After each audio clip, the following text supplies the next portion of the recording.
I figured I would just try making a vlog about driving my 2016 Subaru WRX STI. I've never really done this sort of thing before, so you'll have to bear with me. I've had the car now for probably about 6 months, and I absolutely love it. It's one of the best decisions I ever made in my life was to get this car. From the moment that I first drove it, I knew that this was the car I was really going to love driving for many years to come. Another interesting point is this is also the first car that I've had as a manual. So I've not really owned a manual transmission vehicle before, at least not long term. I had one for a couple of weeks, but that doesn't really count.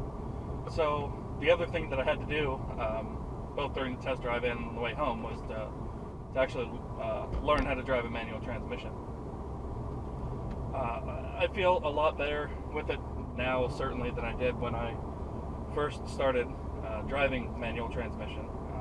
I don't stall it anymore, thank God. I'm sure that there's some things I need to work on. My shifts aren't always smooth, but it's really a lot of fun. I daily drive this. I haven't had one complaint yet about switching to a manual. I'll probably do another video dedicated strictly just to automatic versus manual transmissions in the future. But yeah, I absolutely love driving this car. I've got just over 12,000 miles on it now. I daily drive this to and from work, which is on average about an hour and 15 minutes each direction, give or take, depending on traffic. I've actually gotten home as little as 45 minutes, but it's also taken me as much as 2 hours. So I never really know until I hit the highway how long it's really going to take. So I guess one of the things I'll be highlighting in this video series is kind of some of the things I like to drive by too, and you know, maybe I'll play around with some different camera angles and things like that so you guys can see part of my route. Because one of the great things is if I go a certain direction, I can basically drive right along the beach the entire way. And that road is beautiful. It's got some decent curves on it. You know, the only thing is you know, sometimes it slows down a little bit, but it's still a beautiful drive nonetheless.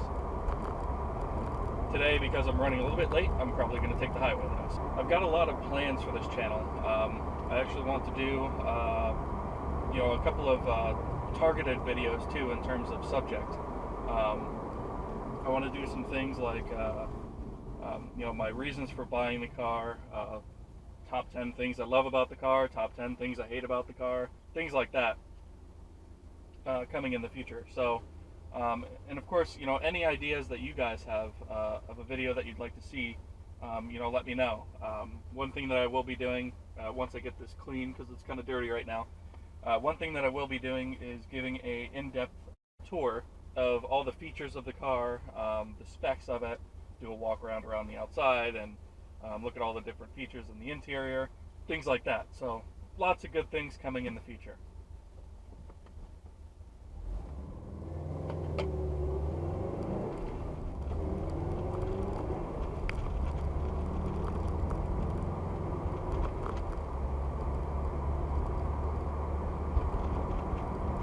God, my car is really dirty. You know, that's what I get for driving with the windows down all the time.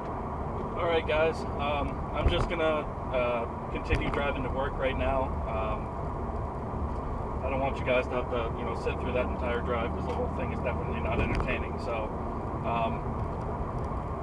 I will skip ahead when I get a little bit closer to work, and we'll go from there. Alright guys, so I'm getting ready to get on the highway now.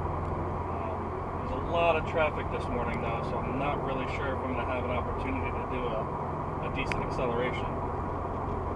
One thing that's always frustrating about this entrance is even though I've got lots of space behind me, people always drive way far forward and just cut in line.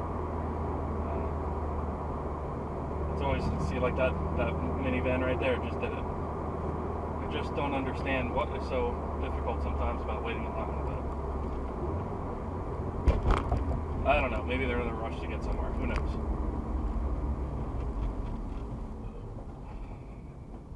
Let's see if we can get around this.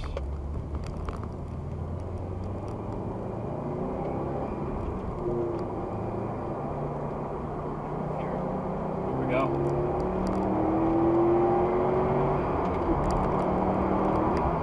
Oh, I love that. Oh, that never gets old.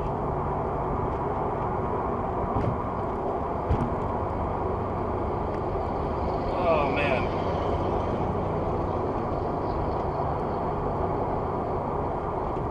It's amazing how much of a difference Sport Shark makes when you're doing an acceleration. I never started using it so recently, just because I figured it didn't really make that big of a difference. But holy crap. That'll be one of the things that I cover in one of my future videos is the different drive modes and things like that. That was a third gear pull, and that was still pretty awesome. I was hoping for a second gear pull, but unfortunately, I couldn't quite make that happen. So I'm actually hoping one of these days to take it to a track. I've never actually had a vehicle worth taking to the track before. One thing I could do is I could give a little bit of history, a little bit of driving history, and what vehicles I've had in the past, what I did like about them, what I didn't like about them. One of the first cars that I had was a Jeep Cherokee, but the thing was on its last legs when I got it. I was expecting it to run it rather for about 6 months, and then move on to something different down the road when I could afford something a little bit nicer. It was rusting out all over the place, and actually when I drove it home, I had to have a fire extinguisher in the passenger seat because one of the fuel injectors was leaking. But I suppose that's what you get when you paid $800 for a car. Also, the previous owner had submerged it completely in salt water while it was running. Given the amount of rust and the places it was rusting, I absolutely believe it was submerged. So I wound up driving that for about a year and a half before finally getting into something different. Not because I was really having any problems with it, but just because I was ready for something a little bit different. The next vehicle I had was a 1986 Pontiac Grand Prix, which was also kind of a rust bucket when I got it. It was teal and primer gray. We called it the Mafia Mobile. When I looked in the trunk, it had been painted 4 different colors in its life because they didn't bother to repaint the inside of the trunk. So part of the inside of the trunk was its original, like a gunmetal gray. I forget exactly what the name of it was. And then they painted it blue at one point, and then they painted it yellow at one point, and then they painted it teal over top of that. And so that was sort of the final color of the car, along with primer gray, which obviously was to fix some of the rusting bits of the body. When I got a hold of it, it only had a 5-digit odometer, so I did a little bit of research on it. Found out that it was used as a rental car, and actually it had almost 500,000 miles on it because the odometer had rolled over several times. The odd thing is it had 4 different license plates in the trunk, which I found really strange. Most of them were from the 80s and early 90s, but I still found it very strange that there were 4 license plates in the trunk, and there was some rope in the trunk. I think I've still got some pictures of that car around somewhere. I don't think I've got any pictures of the Jeep. I drove a friend of mine's Civic for a couple of weeks, and that was the manual that I referenced earlier. That car was in pretty good shape. Of course, I didn't actually own it, so I just drove it for a little bit because I was in between cars. Hurricane Wilma had dropped a tree on my Pontiac in 2005, so I drove it for like that for a little bit because that car was made solid steel all over the place, and it really just crushed that side of the car. I had a tree drop down it, and it was starting to leak some water, and I really just didn't want to contend with that anymore. And so while I was looking, a buddy of mine let me borrow a Civic that he had. So I drove that for a little bit, and then after that, I switched to a 1993 Dodge Dynasty, which I'd inherited indirectly from my great-grandmother. And she bought that car new. When I got it, it had, I think, 37 or 39,000 miles on it. It was in pretty decent shape, except for one major thing. It was a car that sat in a garage for many years in New York. So, it sat for a long time and it had some problems because of that. But the paint was in good shape. The interior was in excellent shape. But one thing that happened was, I guess at some point, while I was sitting up there, some rats had gotten in there during the winter or something and nested and chewed through the insulation and a lot of the wires, inside the dashboard, which caused a lot of electrical problems and headaches for a long time, to the point where I wound up just taking out the dashboard and actually rerunning some of the cables myself with new lines, just because it was so bad. Weird things would happen, like I'd turn a corner and the whole electrical system would die. If I hit my brakes a little bit too hard, the whole electrical system would die. If I accelerated too hard, the whole electrical system would die. Not that accelerating too hard in that car was too much of a concern, because, let's face it, it was a Dodge Dynasty. It was not fast. You put your foot down, not much happens. So, I mean, at least the Pontiac, it could do burnouts and things, but the Dodge, not so much. I do have to say that was probably one of the most comfortable cars I've ever driven now. It was really soft. There were soft touch materials everywhere. The ride of it was very soft and bouncy and things like that. But the price I paid for that was the handling was rubbish. Don't dare try taking a corner more than about 15 miles an hour, if that. Eventually, I started having transmission problems with it. The first time, the clutches inside of it basically shattered. And then the second time around, basically the seal between the engine and the transmission, I guess, completely failed on it. At the time, I'll be honest, I didn't really know that much about how all that stuff worked, so the details that I got on it were from the transmission mechanic that worked on it. But yeah, basically I was driving home one day from work. I was at a red light and I went to move and nothing happened.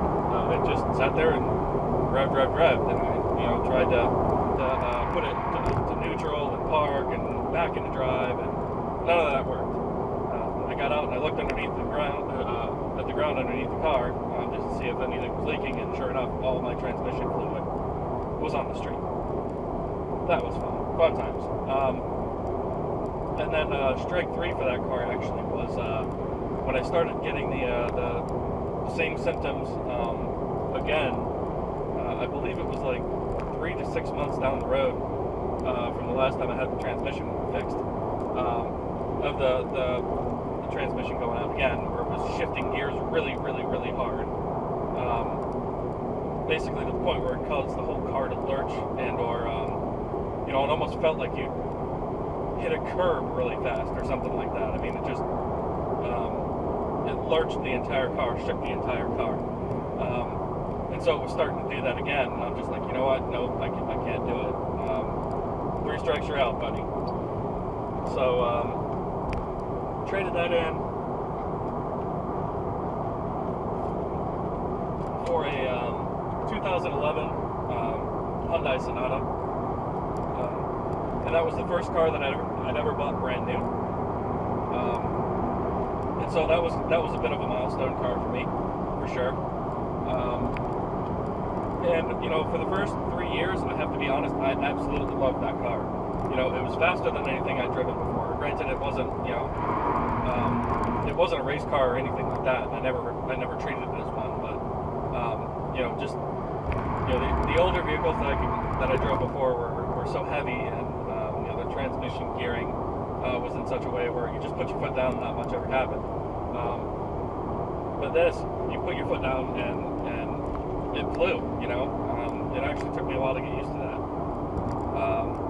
You know, the car was decently comfortable, was decently well equipped, and the whole reason I even decided to look that direction to begin with was because the wife's car was a 2004 Hyundai Sonata, and that she drove that for over a decade, and you know, at the time, and never really had any problems with it whatsoever. You know, other than just the routine maintenance items. So I was like, okay, well, this is going to be a good car. You know, I know a lot of people in the past said that they're rubbish, but you know, she's driven it for that long, and it's done really well. So I figured, you know, I'll give it a shot, and you know, the price point was right on it. Although I did find out later I paid a little bit too much for it, but you know, that was my first experience buying a car, so I learned a lot of things from that too. So I got that car, and I drove it for 3 years, had no problems with it. I got it because of the extended warranty, so they had, I want to say it was 5 years, 60,000 mile warranty on powertrain, and then, no, other way around. 5 years, 60,000 mile warranty on the whole car, bumper to bumper. And then 10-year, 100,000 mile warranty on the powertrain. So, of course, when I hit 61,000 miles, a little bit less than that actually, I started having some strange issues with it. The steering wheel would clunk when you moved it back and forth, side to side, and it just didn't feel like it was handling right. You know, I'd done some research and found out that that'd been a problem in previous models, and there'd been a recall issued for those previous models. However, there hadn't been one issued for the 2011 model or later. So when I took it to them, they're like, "Oh, you know, we can replace it for you, but you know, you're gonna have to pay you know, the labor and all that." Needless to say, I didn't wind up actually having that done. I went to go get a second opinion, since it wasn't going to be covered by warranty. My uncle actually owns a shop, so I had him take a look at it and ultimately fix it. Which you know, wound up. I mean, anytime you go to the dealer to have something fixed, you know, you're going to pay the premium price for it. So you know, I wound up saving a lot of money that way. And then also, it had a problem where one of the front axles had worn out, and I had to replace that, which I found was a little bit strange on a car that was so new, with relatively few miles on it. I mean, you know, the cars that I had before that had way more miles on it, and those axles were fine. And then later on, I found out that. You know, I was driving actually back to work with some coworkers in the car, and you know, basically one of the axles in the front failed while I was driving it. Made this really loud, god-awful noise, and the steering wheel shook all over the place. Couldn't control the car. Thankfully, didn't have an accident, but yeah, that was a little terrifying.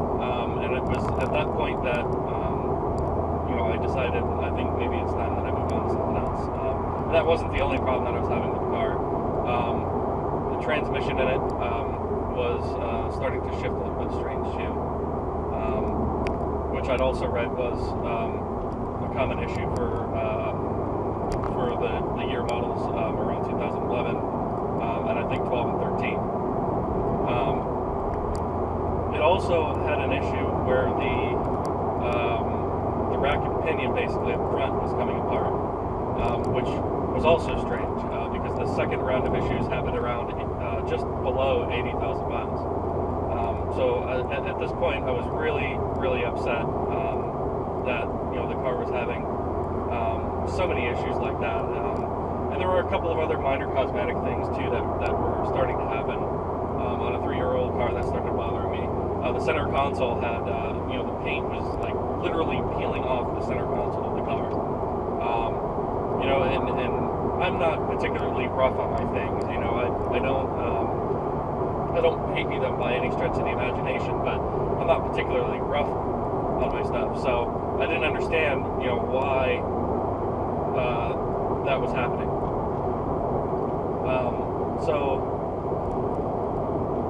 That was actually the first and only time I've ever actually been scared to drive a vehicle. Just because the thought of driving along and having your steering assembly come apart on you is terrifying. And when it actually happens, and you've experienced that before, it doesn't make you want to get behind the wheel of that car again and drive it. And so I basically I wound up selling that car. I just sold it outright because I didn't want to deal with trade-in or anything like that. And basically, I did take a little bit of a hit on it. It wasn't too terrible, but I did take a hit on it. But at least I got blue book value out of it. So I'm not terribly disappointed with that. I'm just disappointed in the car itself. That being said, that is the reason I now have this. So, when I was originally looking at Subaru, I was actually looking at two different vehicles. I was looking at a BMW 228i. I think it was 228i. It's a smaller two-door coupe that they make. And then I was looking at a base WRX, not the STI, but the WRX, because everything I'd read about the STI was, it's more expensive, and you know, it's not worth the extra money. So a lot of people say, you know, and one mistake that I originally made was you know, taking that to heart. But anyways, so I really love the BMW, but you know, when I got into the WRX, and the gentleman at the dealership to help me, you know, he actually took me to a parking lot so I could practice with it before going out on the road. Because remember, I hadn't even touched a manual transmission, and I don't know, probably a decade or so. And even then, I only drove it for like a couple weeks. So, you know, I really didn't know what I was doing. I wasn't very good with it then because I didn't have it long enough to be good with it. But, yeah, so he took me to a parking lot where I could practice it. And the minute I started driving it, I was like, man, this car is awesome. You know, I really like driving the manual transmission. You know, it's super engaging, experience-wise, and I just love the car. And so I went back to the wife and I said, you know, I think this is the car that I want. But you know, she didn't know how to drive stick at the time either. So you know, we both knew that if I got one of these, you know, that would be a learning curve. And yes, the WRX actually is available with a automatic CVT transmission, which is actually how the wife got to test drive the car. I test drove the manual, but she test drove one with a CVT in it. So so she drove the car, and that one actually had the flappy paddles on it for the gearbox. But she drove it and she loved it too. She said, "Man, this thing's a blast to drive. You know, I think that this is the right move. We should go look at some." And so we started looking around the lot, and what I really wanted was the World Rally Blue, which is the color of this car. And they didn't have a WRX in World Rally Blue, and they actually searched for dealerships across the state that had them, and I think and actually outside the state, and I think the closest one was like Georgia or something like that. Um, and so, we're just walking around, and I'm like, well, let me take a look at some of the other ones. Maybe I'll like one of the other colors or something like that. So we're walking around the lot, and the wife actually points out this car, and she goes, "Hey, that's a blue one." I'm like, "Yeah, but that's an STI." She's like, "Oh, what's the difference?" And I'm like, "Well, it's got a lot. It's tuned differently. It's got a different engine, different transmission, um, different drivetrain, completely." Um, and so uh, she was like, "Well, you should take it for a spin anyways. Maybe you'll like it." And I'm like, "Well, it's a lot more money." She's like, "Just drive it." Okay. And I have to say, I'm so glad that she pushed me to do that, because had I not done that, I probably, I definitely wouldn't have gotten an STI. And when I got in this car to take it for a test drive, I immediately noticed the difference between the two cars. The WRX is very fast, and it's got a lot of power. It has more of its power is towards the low end versus this car, where most of the power is towards the high end. I noticed that there's a huge difference in how the gearbox feels. This one is just a lot more. It feels a lot more rigid, and it was just. This is I don't know if you can notice from the video, but this is actually a limited model, and the dealer had actually purchased this car to act as their demo car. And so this was the car that they were going to have people test drive, and then you order your STI, and then it comes in. At the time, they were the only dealership in South Florida that even had an STI, and this was the only one that they had. It was the right color. It had his 2016. It came with the new infotainment system. When I started it up and I heard the sound, I love the way the engine sounds. And I love the way that it drives. And it was just like it was made to be. So I bought this actually last June. And this was before, like I said before, anybody in South Florida even had any of these. So I literally got the first 2016 STI in South Florida. It was the only one here, and I got it. So I was super happy about that. When I got this car, I got comfortable with it very quickly. I'm actually amazed how quickly I got comfortable with it. So those of you who are thinking about getting a car with a manual transmission for the first time, I say go for it. I was nervous about it, but I daily drive this thing to and from work, and that's over an hour in each direction, and I have no complaints whatsoever about this car. It's just a blast to drive the entire way. I think I'll save the other details, about the features of this car, for another video when I do the feature walkthrough. I guess that's pretty much all I had. I also wanted to mention one more thing. Basically, what inspired me to do this channel was a couple of guys out there that own Subarus. Basically, the two people that inspired me to do this was Mike from Smurfin' WRX and Evan Shanks. I'm subscribed to both of you guys. I'm always looking out for your new videos. Your content is awesome, and hopefully, wow, what's going on with my text messages? Hopefully that I could provide some content even half as good as what those guys put out. That being said, I was hoping to do that from the perspective of the 2016 STI, because excuse me, both of those guys have the hatchbacks, previous models of the hatchbacks.